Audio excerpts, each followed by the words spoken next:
Hello and welcome everyone to BSL Nation Wars. I'm Machine, and yeah, we have quite a treat lined up for today. Two of the big bad nations going to be clashing to get this one started off here. It's good old USA up against the very formidable Russia.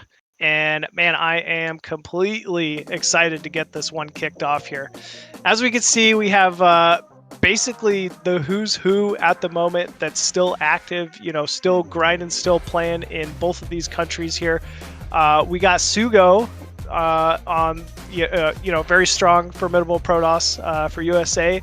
Up first against Lancer X, another, old school name.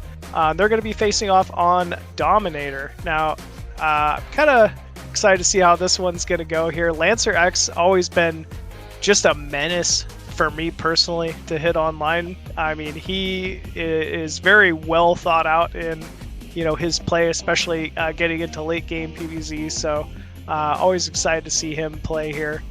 But yeah, man, we have, just a big lineup from both these teams in general here.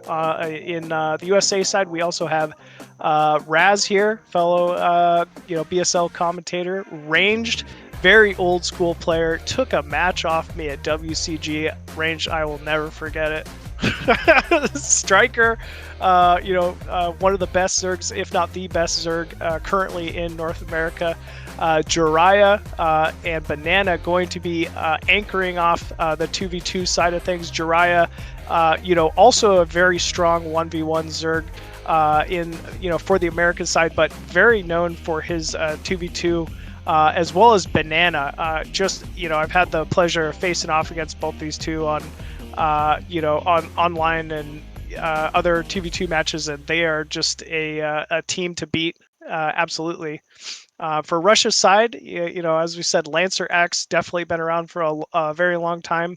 I am not familiar with DGM 5. I don't want to lie, but if they made it into Russia's lineup here, stud lineup, probably a pretty exceptional Protoss. Dewalt needs no introduction, obviously. SPX, old school Terran, one of the greats, man, been around for a very long time and still with it. Going to be facing off against Striker. Actually, that could be the match. That might be my pick for best match. Looking at this so far. And then Defi and Tokoya for 12 months. going to be anchoring off the 2v2 for Russia team. So yeah, man, really excited to get this one started here. As we said, it's going to be Sugo versus Lancer X in a PvP here to kick us off. And I believe all these matches are best of one. So yeah, everything will be on the line. And we are ready to go, folks. Let's go ahead and jump into match number one here. Sugo versus Lancer X.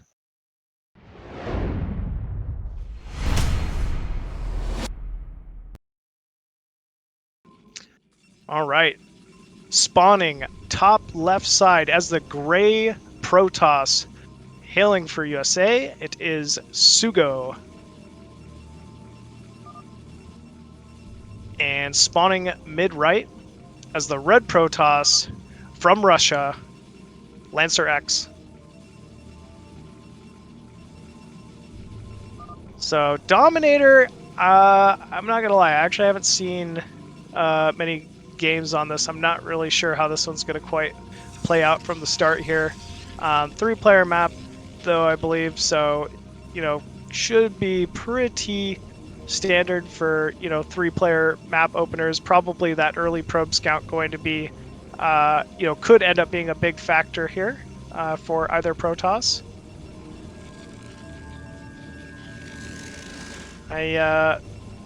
Not really exactly sure what to expect from Sugo here. I think he favors more of a 1-gate style, but Lancer X I do believe is very good with his 2-gate openers as well. PvP could be a strong choice here given the high ground natural. And it looks like Sugo actually going to be getting the luck of the draw here with this first probe scout. Both players going for quite the quick probe scout. Both players also taking Vespian gas inside the mains.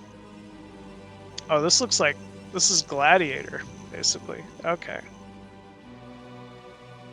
A 3-player Gladiator. Okay, I'm just hearing that from Zero. So, okay, well that is pretty cool. Actually, Gladiator, one of my old school favorite maps.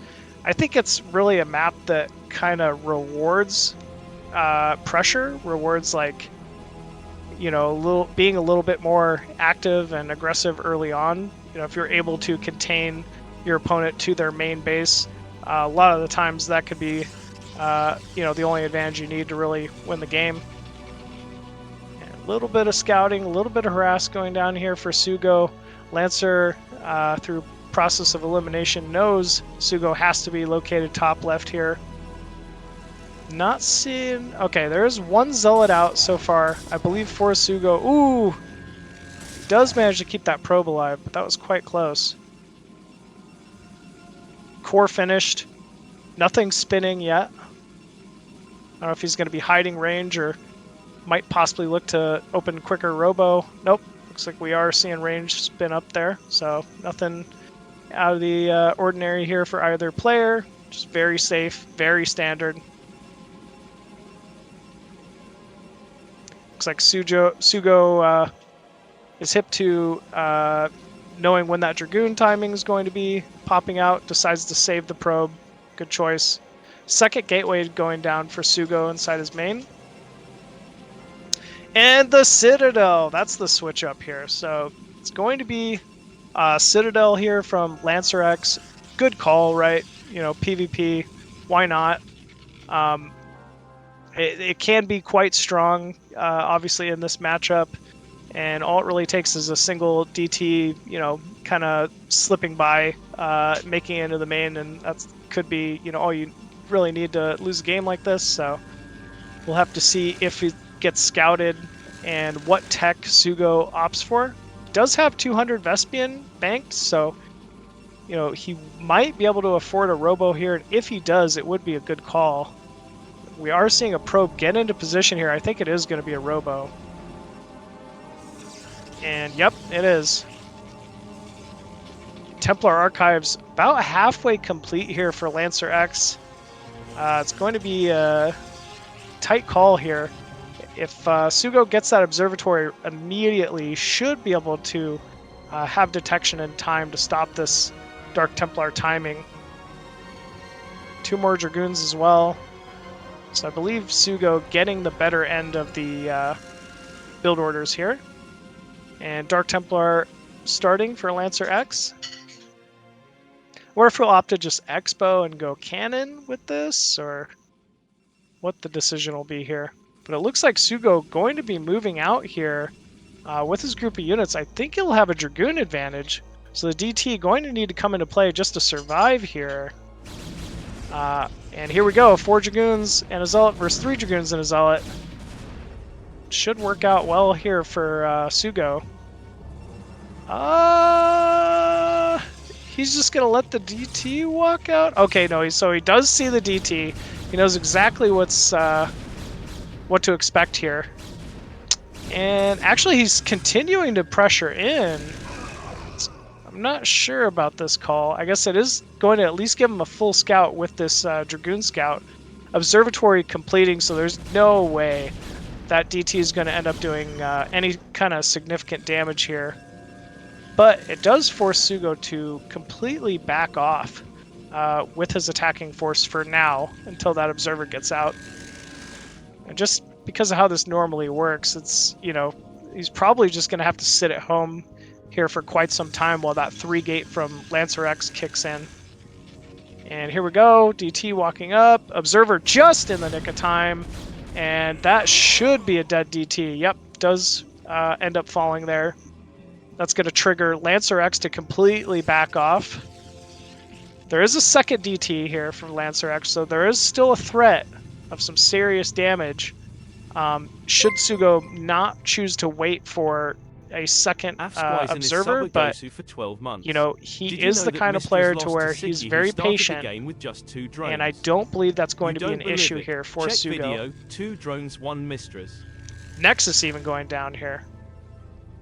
kind of interesting to think that it's actually later than Lancer X's, despite Lancer X having, I guess you could say, arguably the worst end of the build order. He still is pressing for that economy advantage here early on.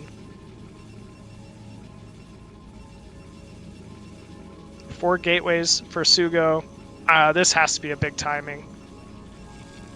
He'll probably wait for this last round, queue up another round, leave an observer at home, and I mean, this has to be his window timing. Oh, scouting pylon top right here for Lancer as well. Likely just wants to maybe scout some potential shuttle movement into his main.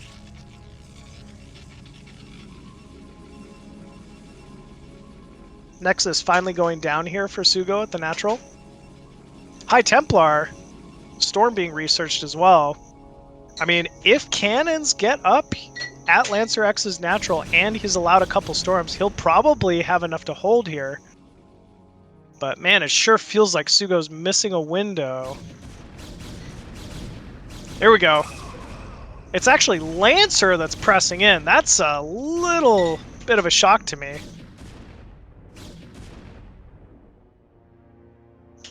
And it looks like Lancer is fine with just backing off for now. Has the faster natural.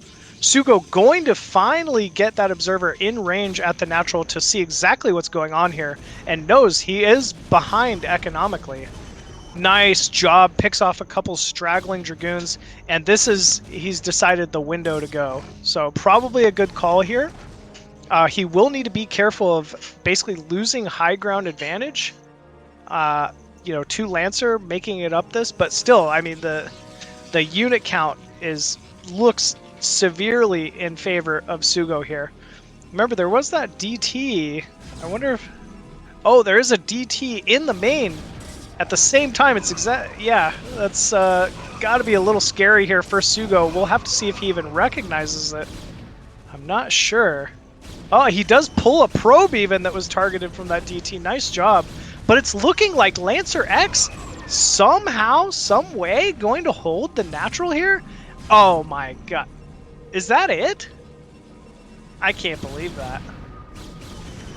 Yeah, we're seeing Sugo kind of lose focus here with this force. Recognizes he's not in a position to be able to finish off, you know, kill Lancer's natural here.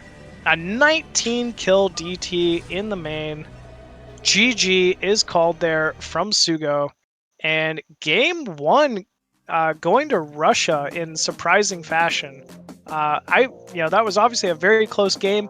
I was saying it from the start. I think Sugo had the better build order advantage, but you know, all it takes sometimes is just a single Dark Templar slipping by, going unnoticed, and you can really do some severe economic damage to kind of turn the tide like that. So well done from Lancer X there, getting the first win on the board for Team Russia in honestly a detrimental situation there. So pretty exceptional.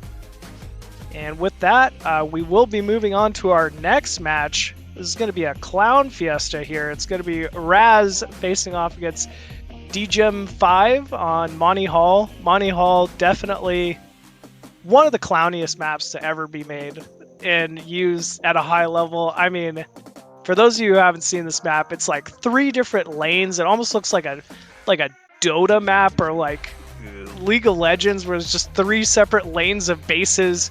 You can't walk anything to your opponent's base like early on, but cannon rushes are very viable. Proxy gates are very viable. I mean, I remember seeing just one of the craziest matches I've ever seen of all time was a match between Idra versus G5 in a practice match, and G5 was just in the worst position possible and came back by loading up 3 shuttles filled with 12 Dark Templar and just completely traded for Idra's base, and it still went an hour and a half, and it was just crazy. But I always think of that whenever I think of this map. But yeah. All right, folks, we are ready to go here. So let's jump into match number 2 of the Nation War, Raz versus DGEM 5 on Monty Hall.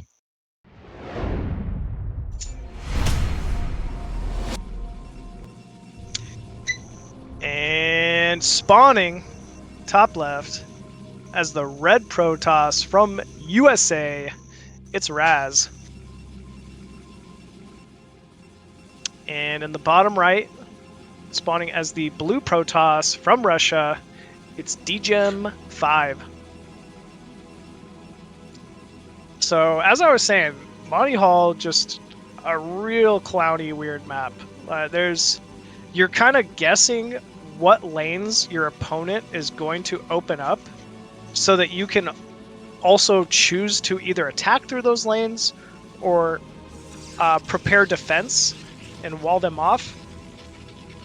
It's really popular to basically sneak probes out and use pylons just to scout the lanes early on. Or you could even full-on proxy gateways in your opponent's base. Remember, it's a very big main. There's a lot of positions where you can really, I guess, just kind of sneak stuff, hide buildings, cannon rush, or opposite. You could play complete greed, hide a nexus immediately, and hope to get away with just a quick unscouted base. So I don't think we're going to see that here, but it is quite interesting that it's even possible. So we are seeing Raz stack money for, I think it's going to be a Nexus here. Oh man. And he's not quite able to get those probes through there. Those fat fingers definitely not helping him out. There we go. So Nexus gonna go down here for Raz, but at the same time, DGM5 scouts the main, sees nothing, which could be anything. Like, I don't know. If you see this, you have to be a little concerned. He knows at least there's no gateways, no nexus in the middle lane, but it just as easily could be proxy gateways in his main or one of the other two lanes. DGM5 doing a great job scouting the top lane here with this pylon that's going to be envisioned and beginning to mine out a lane so that he can look to expand himself. Scouting probe still inside the main of Raz, getting full vision, sees the late gate timing, knows it's probably a faster Nexus out of Raz, but you can never be too sure. Oh, Zealot almost gonna kill that probe, but not quite. And somehow DGM is hip to it. He knows there has to be a Nexus in this bottom lane. We're seeing him mine that out so he could begin pressuring the bottom left Nexus here. Raz, I've started a cybernetics core, I believe going to be producing Zealots of his own, hopefully to defend this, but actually Dragoon even out here for DGEM pretty quickly on. 24 minerals left, both of those patches for each player, but Raz does have the faster Nexus. We'll see what he's able to accomplish with it. Dragoon going to push off Raz's probe here. At the same time, Zealot going to be doing a bit of harass itself on Raz's natural. And there we go. Lane is finally open here. Oh no, one probe does fall there for Raz, just as that Zealot was coming to save the day here. So, slight win there for DGEM, and actually even able to back off. 2 Dragoons completed already for DGEM. So Raz absolutely going to be on the defense here. But, once again, no Nexus on the way for DGEM. As long as Raz is able to maybe get a pylon and a battery here, should be able to hold. But that pylon is a little delayed here. First 2 Dragoons walking in, getting their first shots off on Raz, and Raz forced to retreat. Probe's even being pulled here. You can tell he's not comfortable with this position.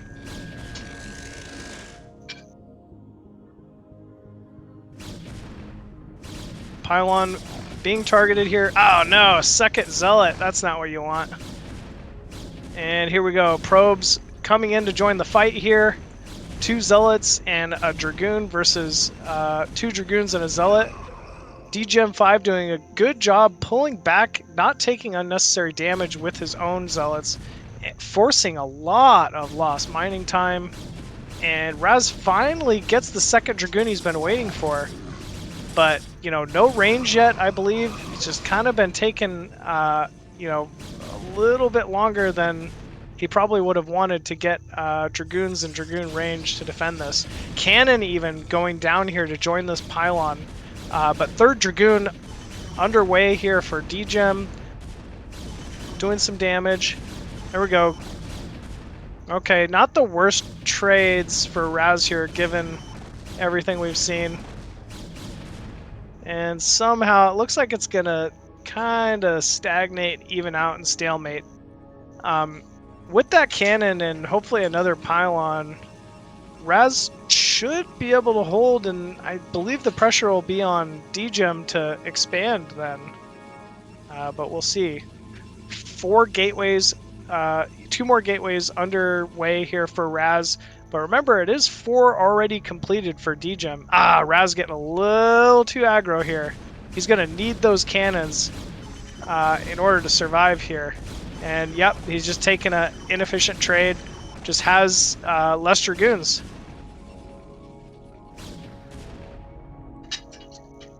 Probes being pulled off the line here to join in. Another cannon. So Raz kind of at least recognized, hey, I've got to survive this in order to have a shot. Goes back to mining for the second. But here comes 4 more Dragoons here for DGem. And he's still stacking a lot of gas. I don't think there's much of a follow-up planned here. It's all or nothing here. And here we go. Targets down the first cannon instantly. Probes being pulled. Dragoon falls. And Raz does stabilize a little bit. That cannon's just a little too far out of range to be useful in this fight. And DGem doing a good job with the positioning here. More Dragoons joining the fray. And it looks like Raz just trying to hang on here. Here comes another big volley of Dragoons from DGem. Raz supply blocked, just trying to hang on here. Raz does have base count advantage, he has probe count advantage. We're finally seeing a good amount of batteries and Dragoons going down here for Raz. As I say that, cannon does fall though, but he's kind of recognized this is the time. He's got to hold. He's got to hold now. Probes being picked off at random from DGem. Shield battery does get up, but some really stupid Dragoons just kind of walking into nowhere. Oh, they do fall.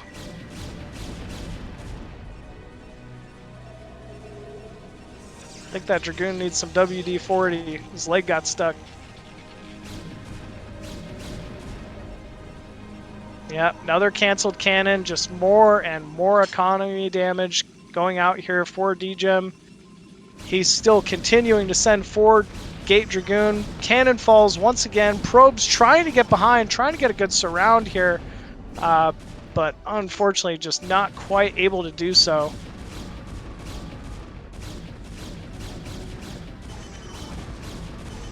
The shield battery being focused down here. Dragoon kind of wandering off on his own. And even though it is close, it's just barely, it feels like DGem getting a little bit better, more efficient of trades. But you know what? Actually, he's holding. Raz stepping forward with his 4 Dragoons. Does get on top of it. Wow. Wow, wow, wow. All right. I thought he was going to lose that one. But very well done there for Raz. Raz put a win on the board there for Team USA just by hanging on. Man, everything about that game, he was just losing probes left and right, but was able to just kind of bunker down and hold that nexus at the natural, and ends up taking a big win there for Team USA. So well done. with that, our next match also going to be a PvP. It's going to be Big Bad Ranged facing off against Dewalt. I think I've heard of this guy. I think I've heard of Dewalt. You know, he played in some tournaments. There's, you know, he does okay sometimes.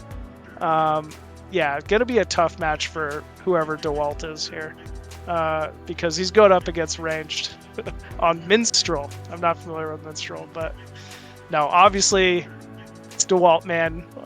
You know, I hope. Yeah, I hope Ranged is prepared for this one, because it's always going to be a big fight with whenever Dewalt's involved. But yeah, should be exciting, folks. With that, let's go ahead and jump into match number 3 here. This will be the tiebreaker. See which country ends up taking a lead once again in this series.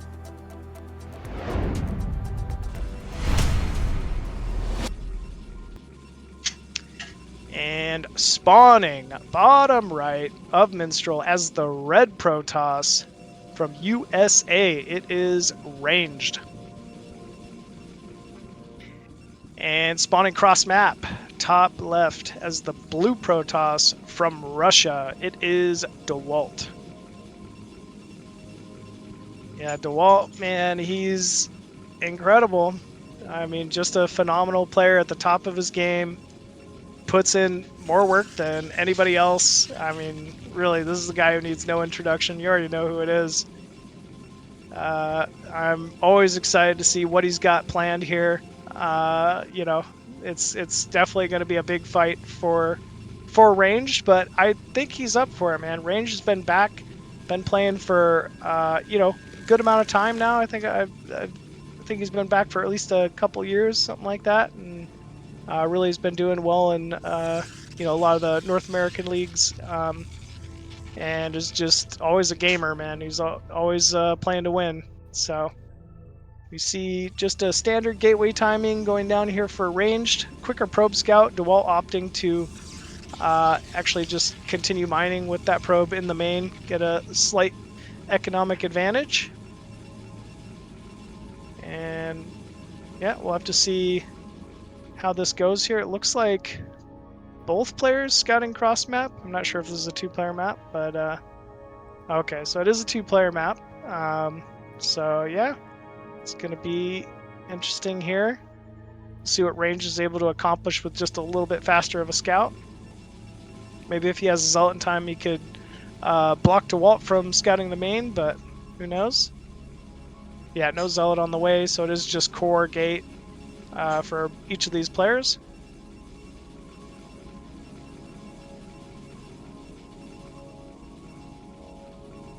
I would expect both these players to probably open something like an expand build. I think Range tends to like his early expos PvP, or at least go into 1-gate expo robo, something like that, 2nd gate robo.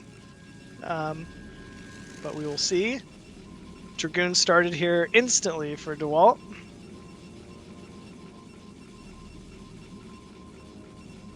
Both players just trying to gather some scouting info. Alright, looks like Ranged going to be starting here for Ranged. And also for Dewalt, so pretty much identical to last game, except Ranged cutting that early Zealot in lieu of just some extra mining time with some probes. First Dragoon and Zealot out here for Dewalt. Rain's chasing that scouting probe there across the map. Nothing too special going on yet for either player. We kind of expected this was just going to be a very standard PvP. Neither one really wanting to commit to any risks here early on. It is a robo facility out of Dewalt, just opting to play it very safe. It's just kind of rallying to his natural here. The 2nd gateway of Range, not, you know, it's going to just now start to kick in, so there might be a small window where he can pressure Dewalt's natural, but even then, it's going to be a very small window. Dewalt not getting overconfident, not going for any type of a quicker expand off of this. He just wants to play it very safe and very passive for now, which I think is good. We do have a probe hanging out mid-left here for ranged. I almost wonder if this could be a transition into some type of proxy play, but it's hard to say. Nope, looks like the probe's just going to go in and scout.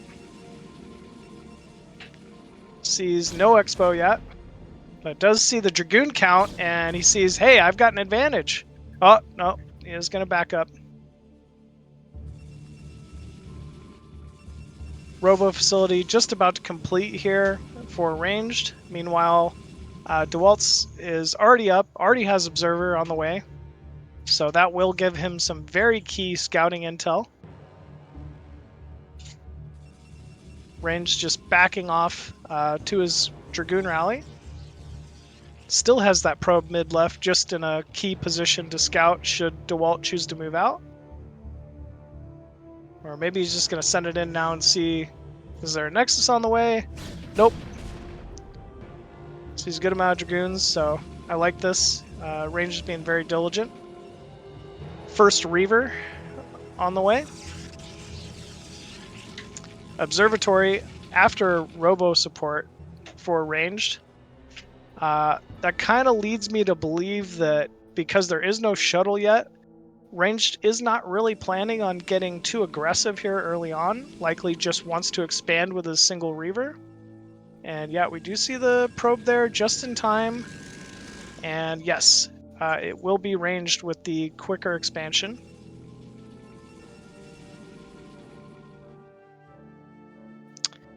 No observer yet for range. Should give Dewalt free scout here. Guns it straight for the natural, sees the Nexus, and actually we're seeing non-stop blue streaming across the map here for Dewalt. Likely that shuttle and Reaver have completed, and this is the go timing he's been looking for. So he knew exactly where these Dragoons were. He sees their positioning. He has an observer directly over them. And so now it's time to get a little dangerous here with this Reaver. And here we go. Good positioning. Shuttle being targeted immediately. Well done there from ranged. But actually, it still looks like Dewalt going to do some big damage here. That spread was just incredible from Dewalt. Didn't take any significant damage from the Reaver shots. Even picks off the observer. That's big as well. And yeah, GG's called. Sometimes you face off against Dewalt in the Nation War. I don't even. He did his best. You know what? It was close until the fight happened. That's good enough. So, you know what? I'm gonna give that one to ranged. I think, yeah. Even though the scoreboard might reflect that Dewalt won there, he did his best there. So, yeah. Okay, there we go. It's 1-1. No, I'm just kidding. But yeah, well done. I mean, just goes without saying for Dewalt. I think that's the result a lot of us expect, are used to seeing whenever Dewalt's involved. So yeah, well done there. And you know what? I was calling it at the start of this one. I think this is going to be the match of the Nation War. This next one here. It's going to be Striker. I think kind of renowned as probably the best Zerg in the game for North America at the moment. Has some very incredible late game, Zerg versus Protoss, Zerg versus Terran styles, and he's going to be going up against one of the old school greats, SPX Terran for Russia, and it's on Radeon.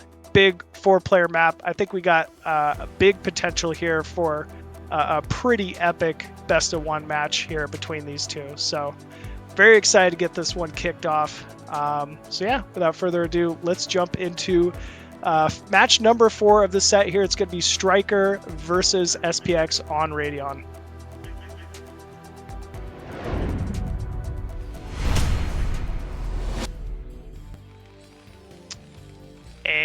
And spawning top right as the blue Terran from Russia, SPX. And spawning bottom right as the red Zerg from North America, it is Striker. I wouldn't expect either of these players to get too fancy with what they're doing. You know, obviously, Striker has potential to do some early 9-pool stuff. You know, SPX has potential to do some early BBS or 8 racks, but I don't think they're really going to do it. I think they're probably just looking to get into a serious fight here between these two. No big risks, nothing too crazy. We're seeing the first depot going down next to the command center here for SPX. Probably just going to be a standard 1-rack CC opener at SPX, and probably going to be a 12 hatch here out of Striker. But you know what? We'll have to just wait and see, I guess. Kind of a interesting Overlord pattern here for Striker, but I like it. He's going for that natural cliff over top right with you know, that first Overlord, and he's actually going to be rewarded for it because indeed that is where SPX's main is. Drone Scout going bottom left. Obviously you can't know that. And he will actually see SPX's scouting SCV here with the first Overlord. Should prompt a redirect to that drone. But yeah, oh yep, there we go. So he does recognize exactly where his opponent is already. We're seeing Striker go back with the scouting drone, already knows where his opponent has to be located. And Thespian Geyser down inside the main, so this is just going to be a very standard 2-hatch opener here.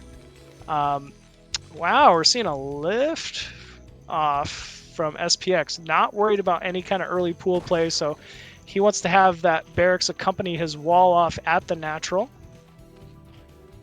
A little bit of cute harass going on here between these two.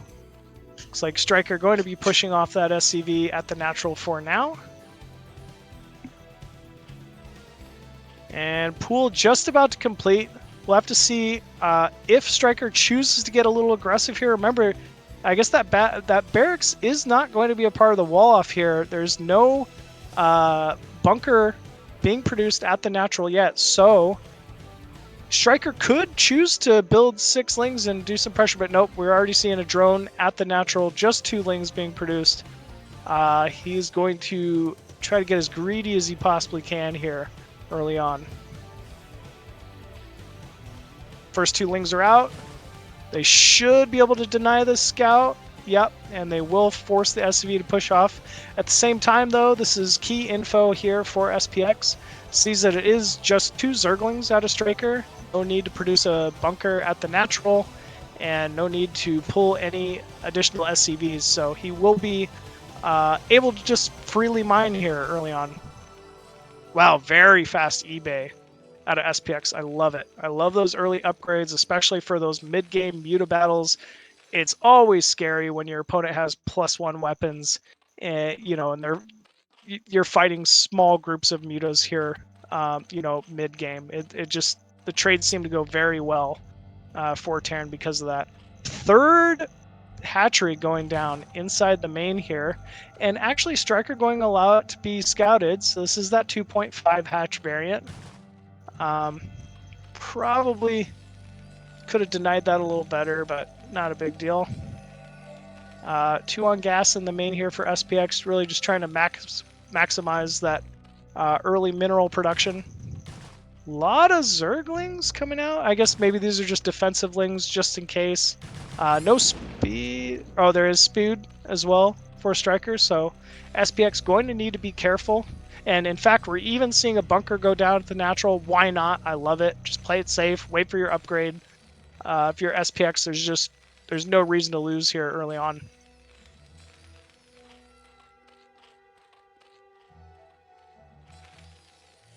Now that 2.5 hatch variant is kind of, it can be an advantage for things like ling run-bys, you know, having that additional larva early on. makes it less painful to produce Zerglings instead of Muta, because you're not hindering your Muta production quite as much. Almost full saturation at the natural there from Striker as well. Spire completes, and first mutas are underway, as well as a fourth hatchery at that bottom left main. So good timing here from Striker. He's really setting himself up for just a pretty strong mid game, I'll say. Turret's already complete for SPX, so he was prepared for an even earlier muta timing. But Striker, obviously, he's even droning. Doesn't really look like he wants to get super aggressive with his mutas here early on. And this can be scary, you know, if you're SPX and you're just allowing Zerg to free farm, you gotta be concerned. Good amount of damage even going down on just the 4 or 5 mutas of Striker as well. So with that +1 range attack about to complete here from SPX, Striker's gotta be worried about this +1 push. He is making mutas though. Hydra Den just about to complete. Lurker research probably underway. Yep, we're already seeing Lurkers being researched, so he's recognized the threat that is to come. Good job from Striker forcing out a stim there. If you're Striker, you just want to target single Marines here. Just get 1 or 2. Doesn't take much. Ooh, nice focus fire going down on a single muta there. Striker definitely has a couple very bruised mutas.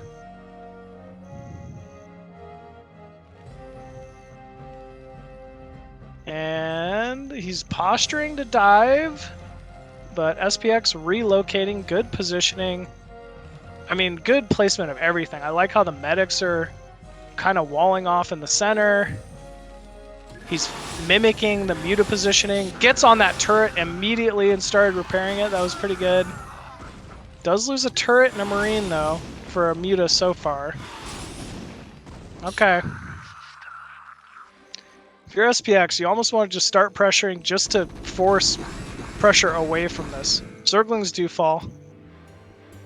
And yep, we are seeing a full-on retreat here from Striker, starting to get in a position, trying to harass this group of bio as it moves out. And there we go.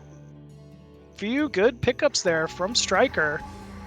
Now remember, he's had that Lurker aspect complete. Probably has, oh my gosh, very nice pick off of that medic as well.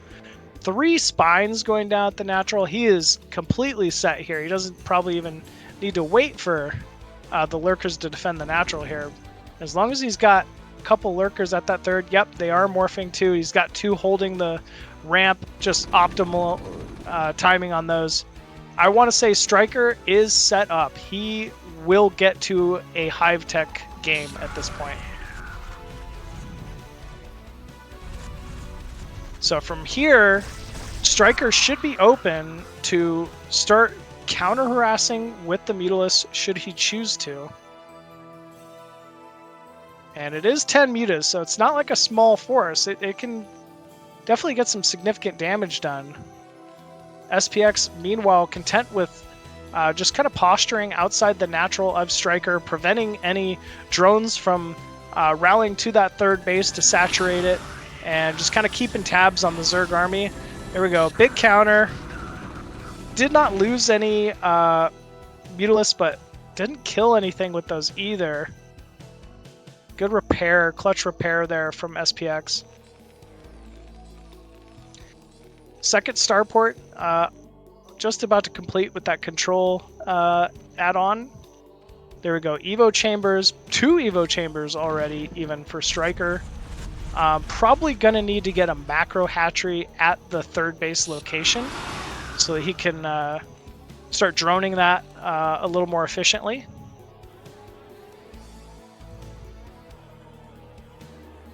And yeah, he's gonna try to get away with the drone transfer. You know what? It's gonna work. So kind of a mistake there from SPX allowing these drones to be rallied, but So it goes. That's going to be a big boost to Striker's mineral saturation bottom left. Nidus also going down at the third base. Probably getting that in case, defend early drops, as well as threaten with Defiler. Nice pickup. Ooh! It hurts. It hurts us Zerg players seeing that. Defiler Mountain completes here. First Striker inside the main. And I gotta say, timings are just looking beautiful from both these players. 11 minutes. Nidus completing at the third. Good amount of muta. There's no way he's going for this, is he? He's going for it. I think that's a mistake. But let's see how this goes. What do I know? He picks off one lurker. You gotta go, Striker. You gotta go, man. One lurker remaining. Man, what do I know? Looks like all the lurkers going to fall here at the natural. 3 scrambling in. Drone's already dying. Defiler not quite complete here. And wow. SPX doing some heavy damage here at the natural for Striker. Yeah, I mean, that's just unfortunate. Especially with the stack lurkers, I genuinely thought there's no way. It's not like he skimped on defense. He had a good, 3 sunkens. He had stack lurkers, Muta, Ling, but still the bio timing. Oh, it was +1 armor. He had the +1 armor for that timing, so the lurkers took more than 2 shots. Okay, that was pretty clutch timing there for SPX. That's why that worked out that way. Okay. Yeah, I mean, if you're Striker, there's just not a lot you can kind of do. He could genuinely sit here and hope that SPX doesn't apply any pressure for like 10 minutes, and he could probably come back into this, but I mean, SPX is SPX. We are seeing more and more Hydras being produced. These are going to end up being morphed into those defensive lurkers that he's going to need to hold this third, this fourth, this natural again. But actually, we are seeing the slow movement back to the natural here from SPX, and I think he's recognized a weakness. There's not much left. There's one Defiler with no energy, morphed lurker. Yep, D-Matrix Firebat. There we go. It's gotta be all it takes. And here we go. Goes under the Dark Swarm, not even moving in with the rest of the bio immediately. 2 more lurkers falling down here. Oh, yeah, he's going to have to back up there. That D-Matrix Firebat's still alive, though.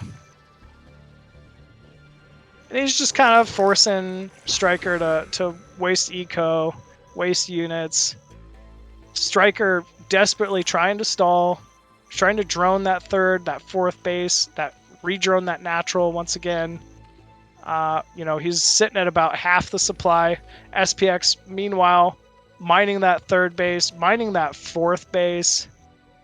Really getting to just kind of run away with this one.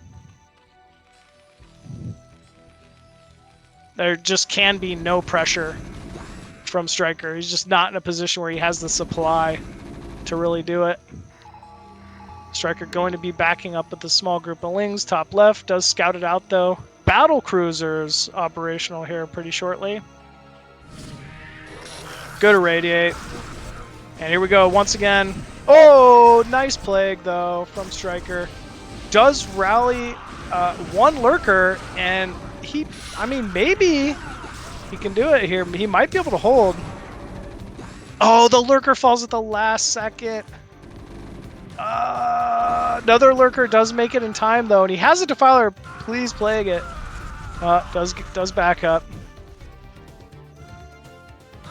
But still, for now, going to stall this timing of SPX. And as I said, this is kind of what you're hoping for. You just kind of hope that SPX doesn't continue to pressure. That is hilarious. That 8-kill Zergling, by the way. I was like, what am I watching? I've never seen a Ling get so many one-shots like that. That was cool.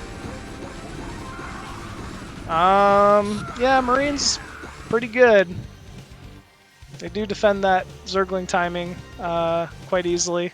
But this is buying more and more time for drones, continual drones here. Alright, nice Dark Swarm timing. Looks like Striker going to be getting delayed. Single Science Vessel moving out just to hit that Irradiate on the Defiler. Good use of that. And once again, SPX forced to back off. Supply's getting a little closer. Still, though, 60 supply advantage, and I think we're really going to notice it with these BCs. There's no Hydralisk. There's not really enough gas or Scourge that could be, you know, as big of an issue to handle this. We do see Striker scrambling to get some spores up. Maybe this is what he needs. But actually, scanning ahead with the vessels, he's going to end up irradiating that Defiler. Oh, no, he missed. He got... Okay. Well, I think that was a pretty decent trade for Striker there, actually. But still, he's got to get more Defiler. He's got to get Hydralis. And he's got to plague these guys. There's nothing else that's really going to be able to handle that. Meanwhile, an opening has been found top left. Zerglings flooding into that top left main. At the same time, another counter timing at the 4th, but it looks like that's very well defended for SPX. There we go. Big plague on the BCs. Another plague. He's gonna need... Striker's definitely going to need some Hydralis. Or, never mind. I don't know what I'm talking about. He just needs a bunch of Scourge like that.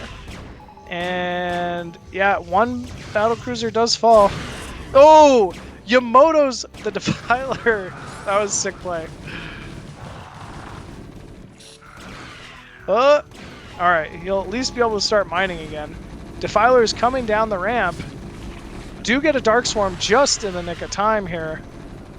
Big Plague as well. Oh no, that Defiler, the Ultra fell immediately, I didn't realize.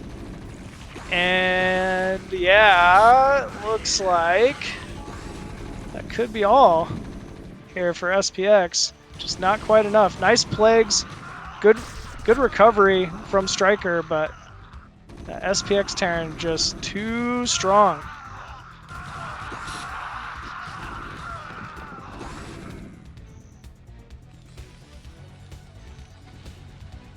Yeah, more battlecruisers underway here. See a lot of the barracks still flashing.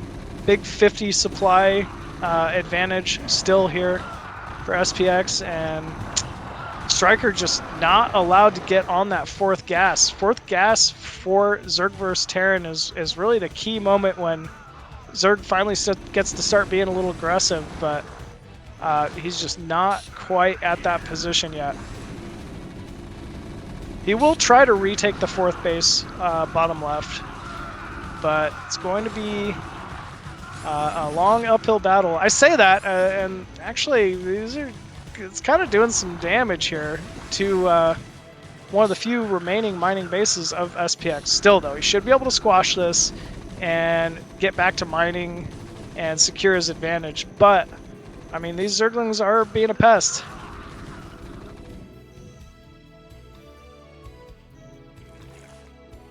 I mean, there's no way, right? This would be a crazy comeback, I think, if Striker ends up pulling this one off. Once again, the thing he's got going for him is finally SPX's eco has been hindered as well. He is stacking more money. He has, you know, almost 1,000 gas before he just spent 500 of it. You know, good amount of vessels, man. But ooh, big plague.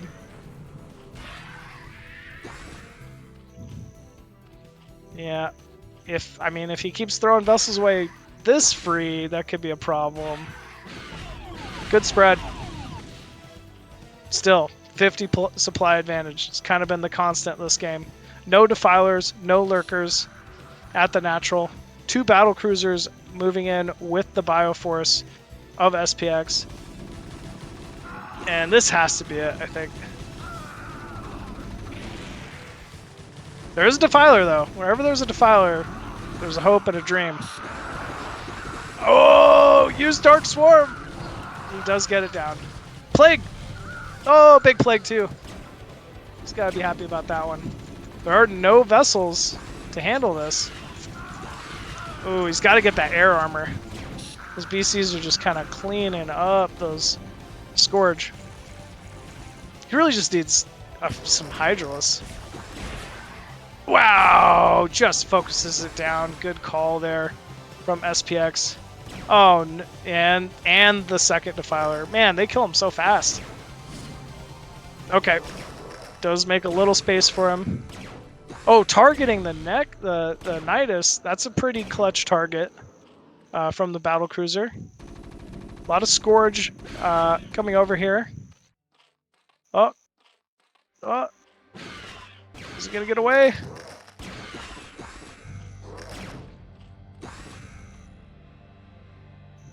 And, alright, did die. After all that. The solo Defiler moving in. Ah, there's 3 vessels too. Gotta do something. Oh.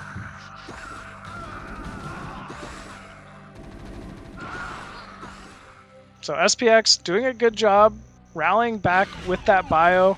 Even by hiding his units to the right here, it's not really giving Striker an opportunity to counter. He's kinda needs to sit back. He's throwing a lot of vessels away. It's the one thing I think SPX has kind of been slipping on, is just that vessel control, keeping it near the army, going in with one at a time instead of all of them. And it looks like big counter here for Striker. It's just Marines. There's nothing else here.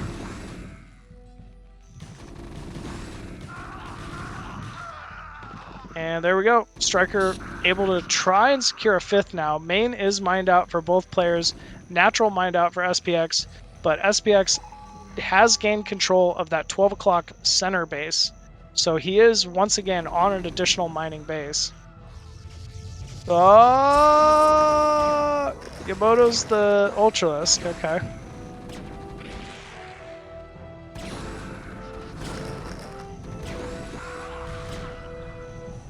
Alright, a little bit of a plague on a couple Marines. Man, if you're SPX and it's just this many Ultra Ling, just make a bunch of Fire Bats. I think you should be a little heavier on the Fire Bats here. BC moving into the main. Not sure what he'll look to target. Looks like it's just going to be an Overlord for now. Oh, big counter, 12 o'clock though.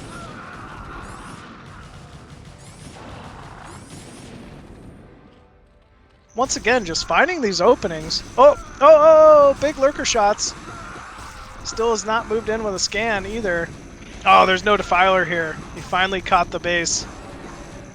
Yeah, this is just too much bio. Looks like he's done it. He will take some losses moving from the natural. But yeah, not quite what he's looking to accomplish here. Oh, he's killing the other mining base. I mean, essentially, SPX will be down to no mining bases. Oh, please, Plague. Oh, huge Plague. No way. No way, no way, no way.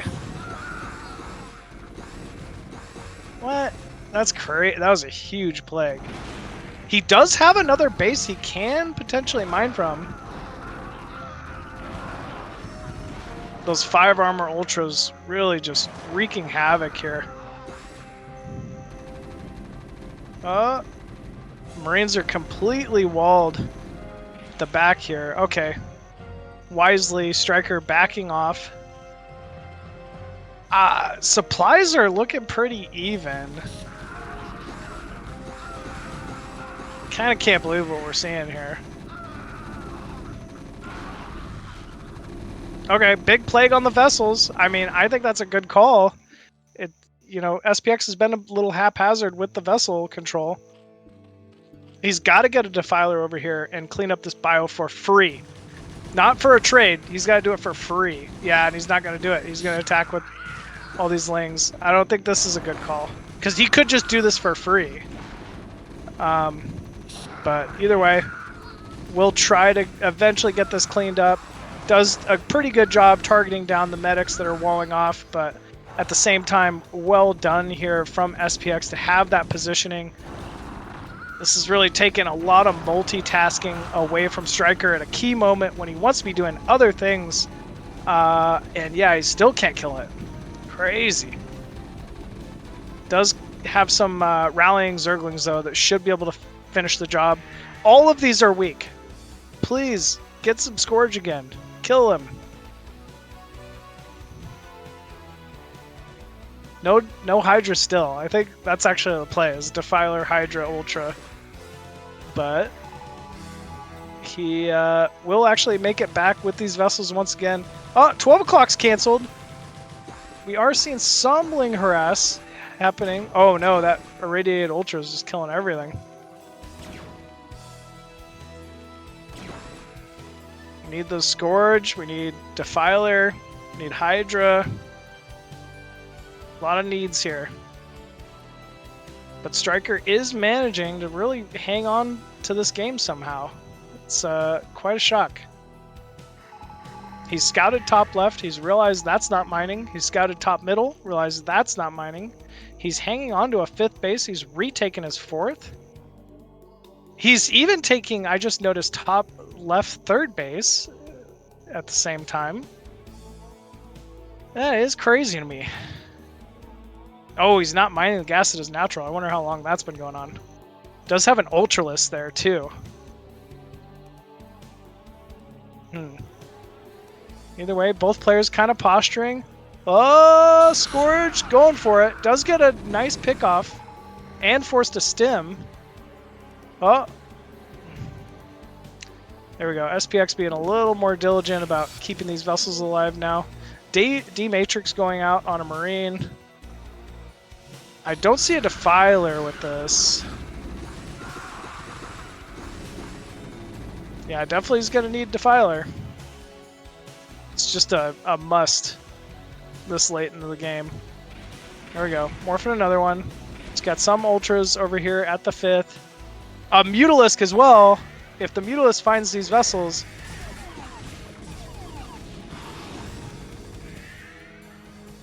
Oh.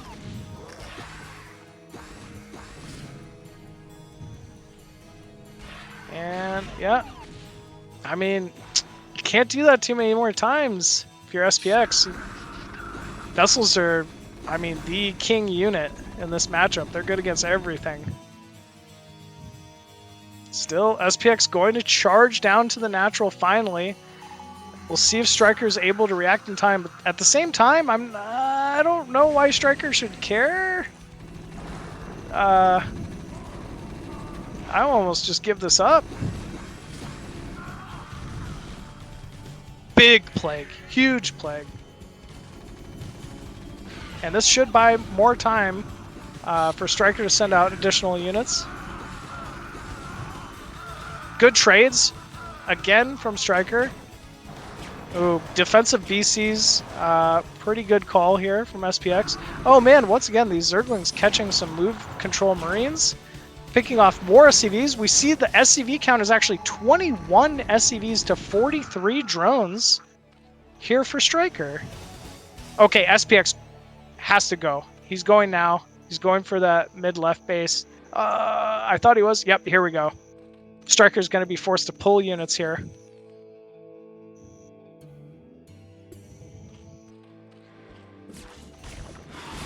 Scouting in with the lone science vessel. Looking to irradiate anything he can find. And those drones are already trapped. They're already dead. Ling's going in as well. Wait for the Defilers. He should just sack all the units and wait for the Defilers. And then go. There we go. Big Plague. Big Dark Swarm. And now, finally, the Zerg unit's able to trade. Not before the Defiler gets targeted down from SPX, though. Oh, key clutch burrow. That was great. And here we go. Big surround. Striker trying to get on the last of these units. Supplies are so even between these two. 12 o'clock, once again, in control from SPX. Burrowed Ling just being very annoying there, but does manage to stall that.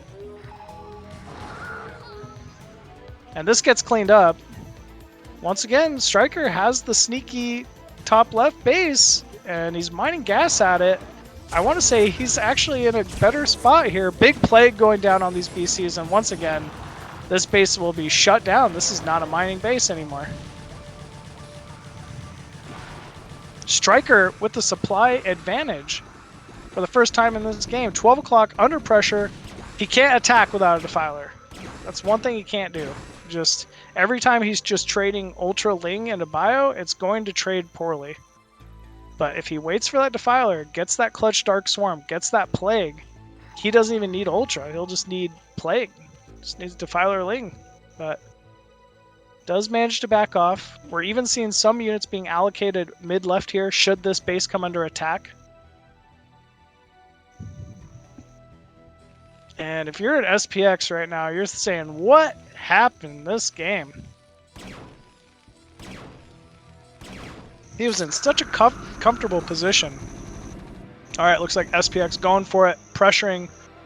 I don't know if he knows what's going on here. There we go. Big Plague, big Dark Swarm. Oh, trying to focus down that Defiler. Run. Burrow. Does lose the Defiler.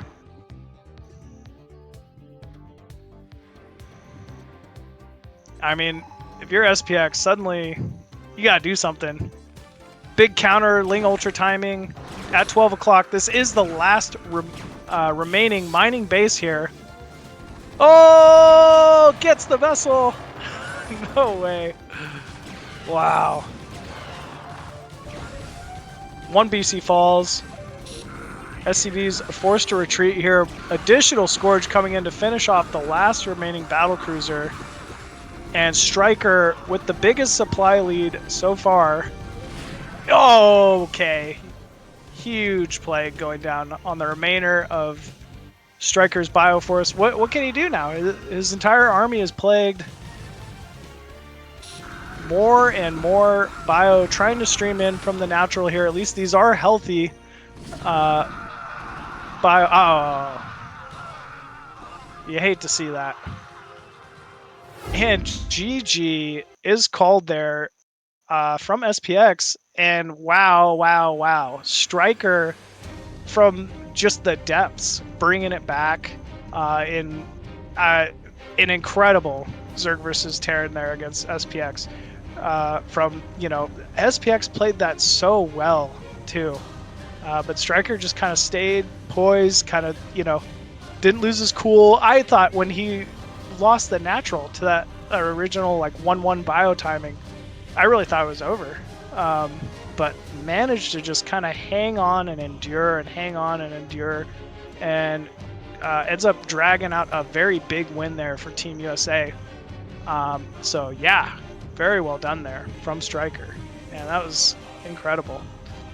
Wow. And with that, folks, we have a tie game here. It's all down to the 2v2. And that's why 2v2 is just so clutch in these Nation Wars. Always has been.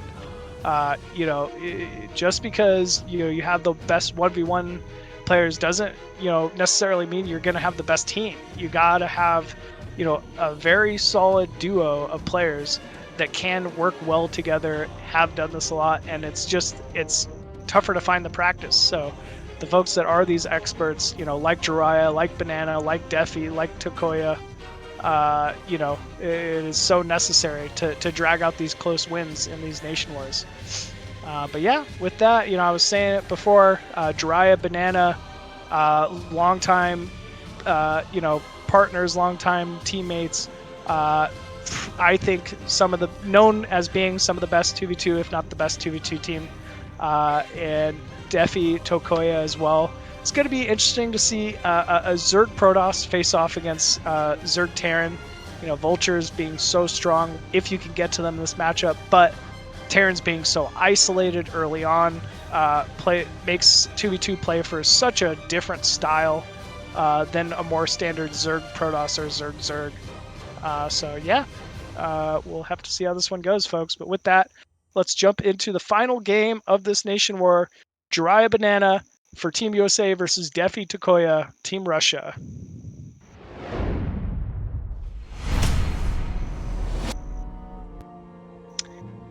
And the red, I'm not sure who's who.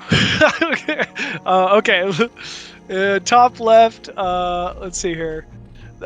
It's going to be Banana as Zerg. I can't read it for some reason. And his partner at the very bottom left here, it is Jiraiya, spawning as Protoss. And bottom right, I believe this is Tokoya, Pepe Froggy, Zerg. And in the top right, that unusual Terran, we have Defi.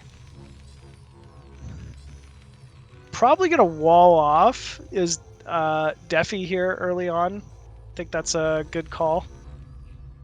Yeah, you just kind of have to 2v2, since 2v2 is really just a lot of it is about being able to isolate your opponents and hit 2v1 timings, where you know you're either denying vision so that one player will just sit inside their main and you go attack the other player, or vice versa. Terran is absolutely forced to wall off in this matchup, just because, you know, a bunch of Zealots and a bunch of Zerglings can kill a Terran very quick if, you know, there isn't a wall. So we are seeing that first Overlord here moving across the map for Tokoya.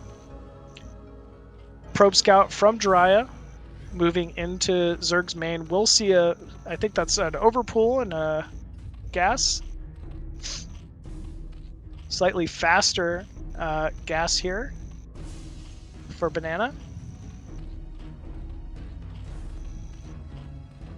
Two probes, or two drones being pulled. I don't know what this is. Okay, he's trying to, okay. That was, so this is 12 pull hatch at ramp. Pretty strong opener. A little bit better eco, but you're kind of giving up any kind of pressure here early on, which, to be honest, is the call with a Terran on your team. You know, there's no way that they're really going to be allowed to pressure either the Zerg or the Protoss, you know, with quick bio Ling. So with that, this is going to be a fight now for Tokoya's hatchery at his ramp. There's going to be both Zerglings and Zealots streaming across the map here from both Team USA, and it's really up to Tokoya to hold this natural hatchery. I keep saying natural. It's not actually a natural, but it's, you know, it's essentially going to be how he ends up holding his ramp. We're seeing that back sunken morphing down. This is just barely in the range. Oh, whoa. Counter timing here from Banana of 3 Zerglings, getting some significant damage already. Sunken is up, though, for Team Russia. And here we go. This is what I was talking about. Vultures basically eat everything at this point in the game for 2v2. So we will see just barely this supply depot going to hang on. Does lose an SCV for his troubles, though. And it also looks like Tokoya going to hold his own ramp hatchery. Drone drill. Wow, been a while since you see this. Good drones. Good drill there from Tokoya. But actually reinforcing Zerglings going to come down, and really that was not a great trade there for Tokoya. Does eat some Zerglings for his troubles, but it's really going to be down to this vulture control here and what kind of damage he's able to get done. That is just so many zealots, though.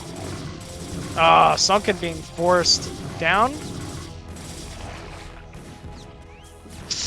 All right. There is a single Sunken alive. Not that many drones here for Tokoya either, being forced. Oh, and the pool is isolated. But here we go, big surround with the vultures. Might lose the pool, might not lose the pool. Actually, whoa. That was a big turn of events there. It's going to actually cancel all the lings he was producing in pure drone at this point. Good call, given they have now have map control.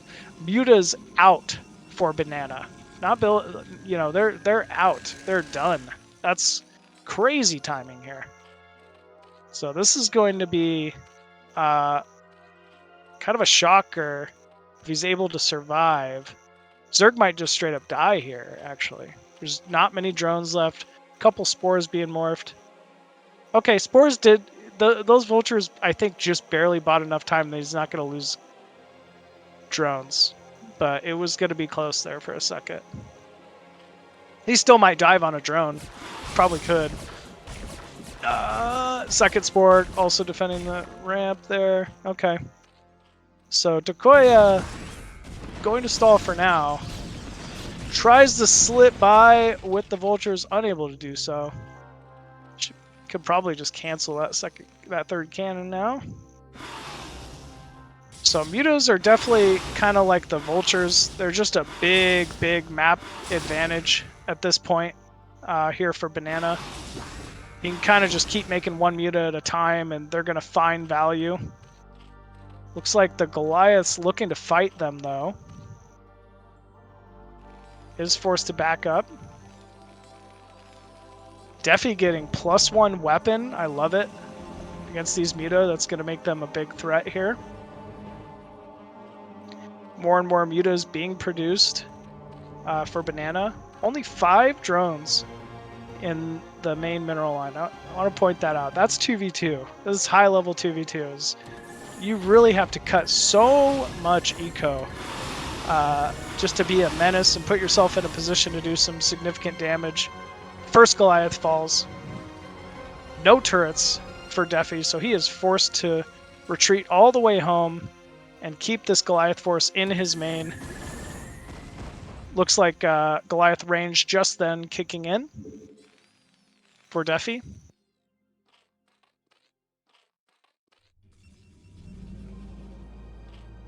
Now's where this weird thing happens where Defi obviously forced to open Mass Goliath, right? It's the only way you're going to survive against Muta, especially at this point. But at the counter side of the map, Jiraiya as Protoss basically going to build anything and everything that counters Goliaths. So once Jiraiya is able to get out on the map and start pressuring himself, he'll be the anti-Defi just by existing. Whoa! He's going to eat that spore. Oh, does lose a muta for it, but that's big. I mean, what can you do now if you're Tokoya? You can't even mine your main. I feel like he's going to... Yeah, he could pick off that Sunken for free, but he's actually just going to keep diving on the mineral line. There's nothing else he can do. And yeah, Defi, we see a stream of blue moving across the map to bottom right here just to try to save his buddy. Dives on the spore. That's it. Yeah, this is going to be big damage.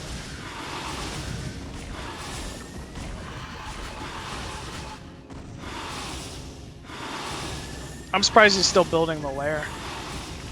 Oh, he gets the Sunken, or the pool even.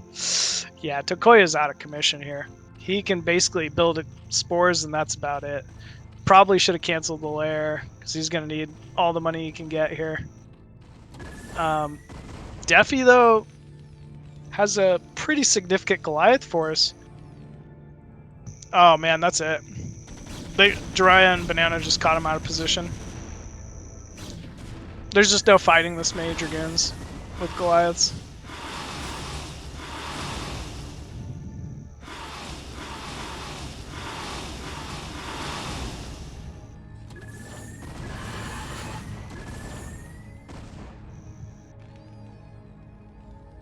And here we go. eBay trying to wall off here for Defi. Lot of Dragoons moving up the ramp here. Good vision. He can just kind of pick these depots off at will. Main also being harassed simultaneously from Banana. Big SCV kill damage. Ah, it's a heartbreaker.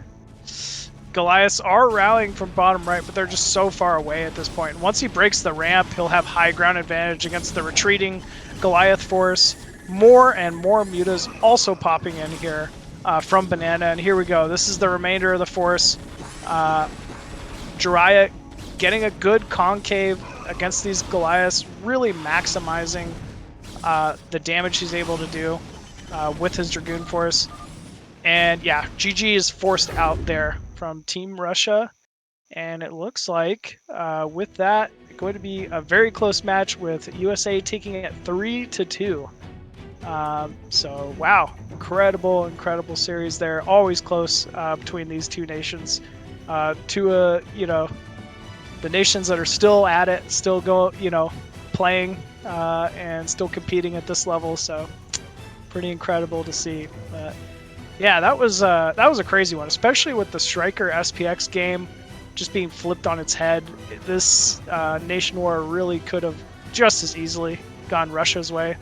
You know, if there was any kind of a tie-break match and Dewalt's able to play again, you know, that's a pretty easy win there. You know, most of the time for Dewalt, but yeah, this time Team USA takes it. So very well done there. Yep. And with that, I think we have another series as well after this. Yeah, sure. That sounds good. I think we're going to take a quick break here real fast, folks, and then we'll jump into our next Nation Wars series. Remind me who it is again? It's Poland versus Canada. So another two top nations with some of the biggest players.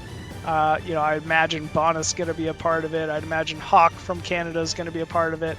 But yeah, some of the best of the best, obviously, they're still playing this. So yeah, folks, thanks for tuning in. With that, we're going to go to a quick break here, and then we'll head into Poland versus Canada up next.